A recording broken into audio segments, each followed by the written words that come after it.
Bonjour à tous. Donc aujourd'hui, je suis extrêmement heureux. Donc il doit faire de mémoire, je crois qu'il fait -1 degré.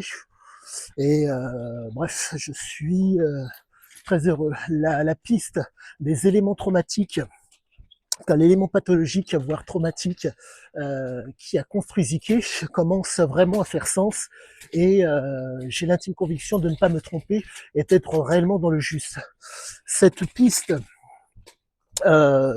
pour faire simple, il y a des éléments que vous voyez, interprétation, représentation, simulation de ce qui vous fait face, et il y a des éléments, si je puis dire, qui sont euh, réels, factuels, et que, comment dire, qui doivent, je ne dirais pas couler de sens, mais les éléments mis bout à bout laissent supposer que, et encore même pas les supposer, permettent un raisonnement qui explique le pourquoi du comment. J'en reviens chaque fois au conditionnement et au renforcement négatif.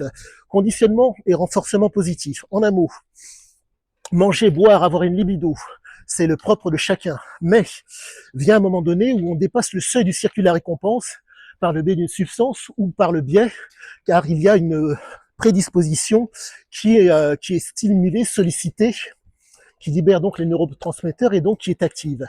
Et donc, dans le cas de Cisiasiké, plus j'avance dans ma compréhension du texte, plus je constate que il y avait donc, c'était un joueur, un gambler. En amont, il jouait sur n'importe quoi, sur tout. Ce qui laisse supposer que la fameuse prédisposition, si je puis dire, à dépasser le seuil du circuit de la récompense, sans pour autant qu'il y ait substance, était déjà présente. Pour que ça soit d'autant plus simple et d'autant mieux compris. La noradrénaline est fonction de, comment vous dire, alors vous avez l'adrénaline qui monte et vous avez donc la noradrénaline qui est susceptible de monter. L'adrénaline, en un mot, vous avez une chaîne de signifiants qui fait que vous êtes susceptible d'avoir peur pour X ou Y raison. Donc l'adrénaline est en mesure de monter pour un oui, pour un non. Par contre, la noradrénaline, elle, demande une intensité. Cette intensité veut que, comment vous dire, au niveau de ce que vous voyez, au niveau de la chaîne de signifiants, comment expliquer sa misère, la noradrénaline va être maintenue. Pour faire simple, vous ne mangez pas. Vous êtes certes sur l'adrénaline au départ pour pouvoir, si je puis dire, pour l'élément moteur, mais à la suite de ça, vient la noradrénaline. La noradrénaline est due au fait que vous entretenez et maintenez une activité sans pour autant amener l'énergie suffisante. Ce qui fait que dans le cas de Cisiasiké, on se retrouve face à un homme qui a été en mesure de surfer tout au long de sa vie sur la noradrénaline. Et plus j'avance dans la compréhension du texte, plus je constate que l'homme était en mesure de surfer sur cette noradrénaline. Le fait de s'intoxiquer de par le biais de substances, le fait d'être toxique a amené cet homme à être en pouvoir, à pouvoir faire, entre guillemets, à être l'homme que nous connaissons.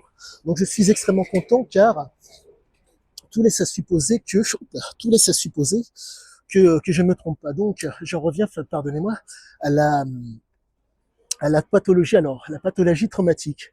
On est face à un type qui, pour pouvoir affronter, pour vivre un moment pleinement, avait besoin d'une intensité. Il fallait que l'intensité soit d'autant plus élevée. Il était impossible pour lui de vivre quelque chose, si je puis dire, de commun et de, comment vous dire, pour reprendre la phrase de Gaulle, il n'y a de grandiose que dans ce que l'on ne connaît pas. Ce qui veut dire qu'il y avait comment dire, une nécessité de vivre intensément les choses pour pouvoir être vigilant. La dopamine est l'hormone de la vigilance. Et dans le cas de cet homme, entre la situation, si je puis dire, porteuse d'adrénaline et donc de vigilance et la substance, je ne dirais pas que son cœur balançait, mais ce qui le caractérise, c'est le fait qu'il a fait en sorte de toujours choisir le plaisir, le circuit du plaisir, réseau, structure et circuit pour le plaisir. Mais il faut comprendre qu'il y a un moment donné, pardonnez-moi, misère, il y a un moment donné, pas de saturation, mais il y a une espèce d'abondance qui fait que la situation n'est plus porteuse de plaisir. Et donc, il faut changer à tout prix d'éléments stimulants ou de stimuli pour pouvoir être toujours dans le plaisir. Et c'est ce qu'il caractérisait. C'est pour cette raison qu'il était dans l'incapacité de faire 2 fois la même chose. Donc, l'élément traumatique et pathologique fait que les, pardonnez-moi, les réseaux, les structures et les circuits ont été choisis spécifiquement pour le plaisir, uniquement le plaisir.